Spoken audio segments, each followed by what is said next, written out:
Hey explorers, I'm Noah. Last time we saw Galileo measure motion, but he left a big question. Why do things move the way they do? To find the answer, we need to meet the amazing Isaac Newton. He discovered the three secret rules or laws that everything in the universe follows. Our first stop is quite arcade, just like the one where Newton had his big idea. He saw an apple fall from a tree and wondered why it fell straight down. This led him to the first law, the law of inertia.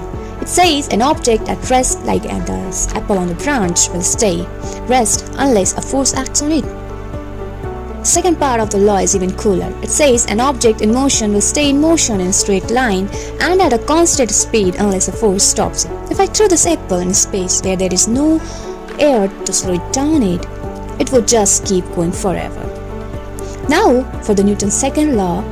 This one connects three things: forces, a push or pull, mass, how much stop an object has, and acceleration, that is speeding up. This law says that the more force you use, the faster something accelerates, and the more mass something has, the more force you need to move it. Let's try this. If I give us the small light car a little push, it accelerates and zooms off pretty fast. But if I use this exact same force on the big heavy cart, it barely even budges. To get the heavy cart moving, I need to use much bigger force. Time for the grand finale, Newton's third law. This one is my absolute favorite.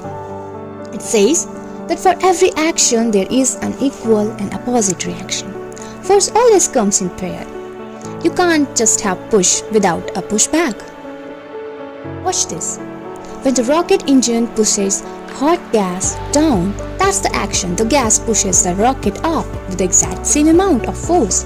That's the reaction. Downward pushes of the gas created the upward blast off. This law is everywhere. When you walk, your foot pushes the ground backward, that's action.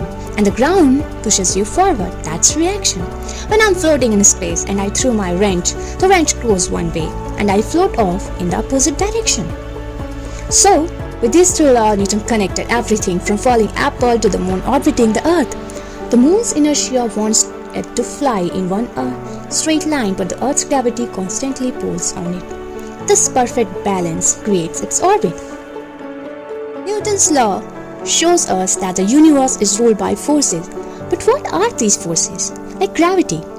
That's our next big question. So keep looking up, keep asking why, and join me on our next adventure to uncover the forces of nature.